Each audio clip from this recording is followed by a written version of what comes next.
Bonjour à vous, j'espère que vous allez bien en ce début d'été. Juillet commence et avec ce début de mois arrive déjà une nouvelle lunaison. Et cette fois, c'est la lunaison annuelle du Cancer qui va imprégner tout ce nouveau cycle lunaire qui commencera donc ce mardi 2 juillet. Cette lune est aussi une éclipse solaire, ce qui implique que les énergies de la nouvelle lune seront donc décuplées. Et lunaison Cancer implique aussi forcément que l'axe Cancer-Capricorne, que l'archétype du Capricorne va aussi se rappeler à nous. Parce que cet axe Cancer-Capricorne est là où tout se passe, ou presque, depuis déjà plusieurs mois, et où tout continuera encore d'avoir lieu dans les mois, même dans l'année à venir. Cet axe est celui de nos structures, de nos fondations, qu'elles soient matérielles, émotionnelles. C'est l'axe qui est en train de nous demander une refonte complète, comme nous le vivons et ressentons tous de toute façon en ce moment, que cela soit au niveau personnel ou au niveau collectif. Parce que ce qui nous a construit, ce qui nous a servi de cadre, de structure, ce qui nous a apporté un sentiment de sécurité et que nous avons aidé aussi à ériger, est en train de s'effondrer, est en train de s'effriter, ne marche plus ou a fini par arriver au maximum de sa croissance. Donc nous sommes dans une phase, dans une période où d'anciennes valeurs meurent pour laisser entrer d'autres qui ne sont même pas encore totalement là. Alors cette nouvelle lune Cancer vient nous rappeler tout d'abord que nous avons à accueillir notre sensibilité, notre vulnérabilité, et que ce n'est pas un signe de faiblesse de ressentir toute la gamme, toute la variété d'émotions que nous pouvons avoir, que nous pouvons ressentir en ce moment. Que ce n'est pas un signal d'échec si nous accueillons le fait que certains modes de fonctionnement que nous demande la société ne nous correspondent pas ou plus, et qu'il nous est impossible de les suivre sans détruire quelque chose en nous. C'est aussi en Cancer que transite le nœud nord. Vous savez, ce point qui nous rappelle ce que nous avons à vivre, à développer pendant un moment, quand c'est le cas du nœud nord, des nœuds en transit, ou pendant toute notre vie, quand c'est le cas du nœud nord dans notre thème natal. Et en fait, ce cocktail d'énergie demande d'une certaine manière à l'humanité de traverser les eaux du Cancer, ces eaux de l'émotion, ces énergies lunaires, ces énergies liées au féminin matrice, ces énergies de la gestation qui ont été trop longtemps négligées au profit des énergies uniquement solaires qui nous dessèchent s'il n'y a pas de réceptacle qui nous permet d'abreuver notre soif. Les énergies du toujours plus qui nous font négliger et détester le temps de l'engendrement ou le temps de la maturation d'ailleurs. Et je ne sais pas si vous avez remarqué ça aussi, mais de plus en plus, les personnes ne veulent pas attendre. Tout doit être fait pour hier. Tout comme nous touchons notre smartphone ou tout comme nous interrogeons Google pour avoir une réponse immédiate, nous voulons que les cycles de la nature et nous-mêmes se plient à cette même rapidité qui ne fait pas partie du vivant. Mais c'est vrai aussi que nous sommes à l'aube d'une nouvelle ère. Mais nous ne devrons pas oublier d'où nous venons. L'axe Cancer-Capricorne nous rappelle à ça, nous rappelle à nos racines, à ce qui nous a donné la vie et élevé, à la mère et au père en nous-mêmes aussi. Alors cette nouvelle lune pourra soulever des thèmes liés à cet axe, c'est-à-dire des thèmes liés aux sécurités et insécurités intérieures et extérieures, liés au passé, à la nostalgie, à la mélancolie, liés à la solitude, liés au cycle de naissance et de mort, liés aux enfantillages et à la maturité, etc. Bien sûr, il y en a beaucoup d'autres thèmes impossibles à énumérer tous ici. Mais nous avons à accueillir ce qui nous nourrit, et à le développer pour que cela puisse soigner le passé et alimenter le présent. Pour que cela puisse nous permettre de mûrir. Parce qu'en fait, Saturne et Pluton en Capricorne nous parlent aussi de ça. Nous avons à retrouver une maturité qui nous permettra de vivre ensemble dans le respect de soi-même et de l'autre. Non pas en allant chercher ce qui nous manque à l'extérieur d'abord, mais en cultivant une sagesse intérieure, en cultivant un silence intérieur.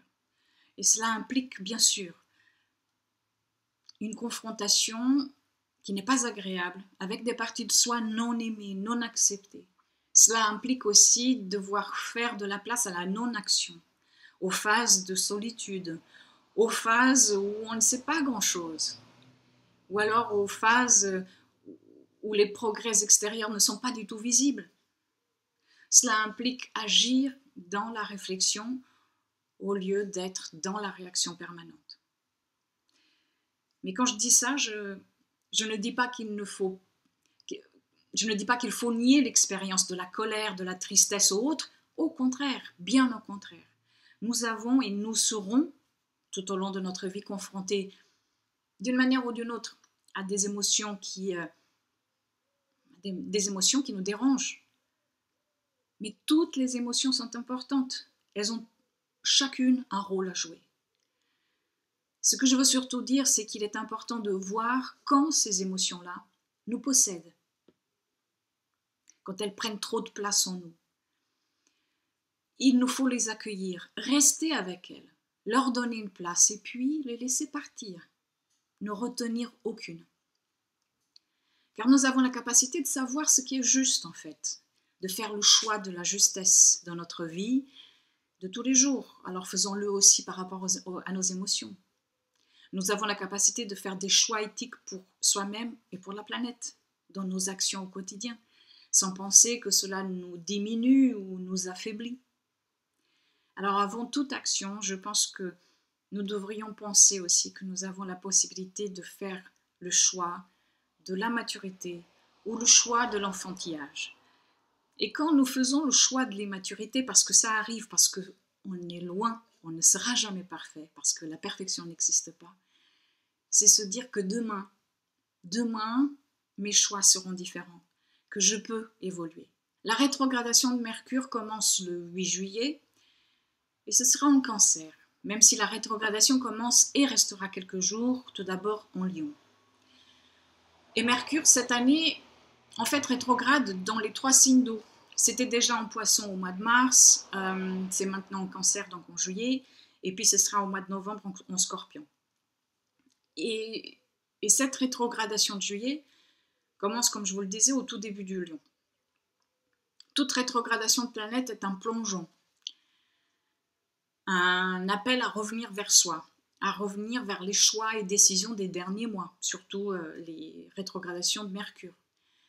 À revenir ici, puisque c'est en Cancer, aussi, encore plus profondément, à revenir vers le passé, à entrer dans une période de réflexion, de réorientation, de restructuration. Et ici, tout d'abord, cela se passera en Lion. Ce qui veut dire que c'est donc un check-up que Mercure nous demande de faire sur notre ego. Un check-up sur notre personnalité, sur les masques que nous portons dans la société. Mais c'est aussi le moment pour réévaluer notre affirmation dans le monde.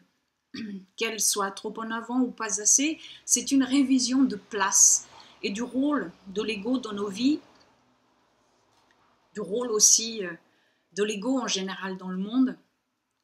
C'est aussi le besoin de questionner ce qui est de notre création, ce que nous créons au jour le jour dans nos vies, sur quoi nous focalisons notre lumière. Et puis quand Mercure sera de retour dans le signe du Cancer, il nous faudra retrouver une source de nourriture, rester un peu dans le réceptacle et accepter de concevoir quelque chose de nouveau qu'il faudra peut-être mettre au monde dans les semaines, dans les mois à venir.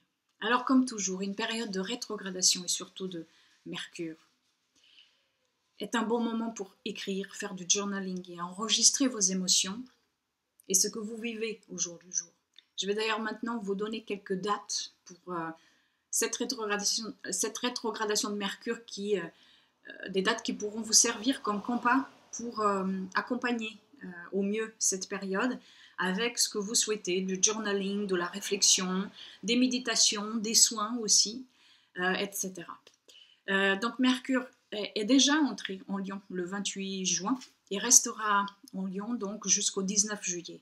Alors il sera important de voir ce qui se passe, ce qui ressort de cette période et qui vient nous confronter à des aspects de l'ego. Et puis Mercure entrera en Cancer et va y rester du 20 juillet au 11 août pour revenir ensuite à nouveau en Lion à partir de cette date et donc repasser au même endroit que pendant la période déjà traversée du 28 juin au 19 juillet. Et donc c'est peut-être à ce moment-là où il pourra y avoir une plus grande clarté ou alors une toute autre lecture de ce qui se vit maintenant. Voilà, si vous souhaitez avoir plus de renseignements pour chaque signe sur les 2 lunes éclipses de ce mois-ci et accompagner cette période riche en conscience, je vous propose le projet Quintessence qui sera disponible dès le 1er juillet et pour y accéder, vous trouverez le lien ici dans la barre d'information. Et si vous avez des planètes personnelles, des points ou angles de votre thème natal entre 7 et 12 degrés des signes cardinaux, Bélier, Cancer, Balance ou Capricorne, vous pourrez ressentir plus fortement cette nouvelle lune éclipse. Je vous remercie d'avoir regardé cette vidéo et si vous souhaitez me suivre sur les réseaux sociaux où j'écris presque tous les jours, que ce soit sur Instagram ou alors Facebook, vous retrouverez les liens qui sont ici dans la barre d'information. Voilà, je vous souhaite une très belle semaine et une très belle nouvelle lune éclipse Cancer et je vous dis à très bientôt.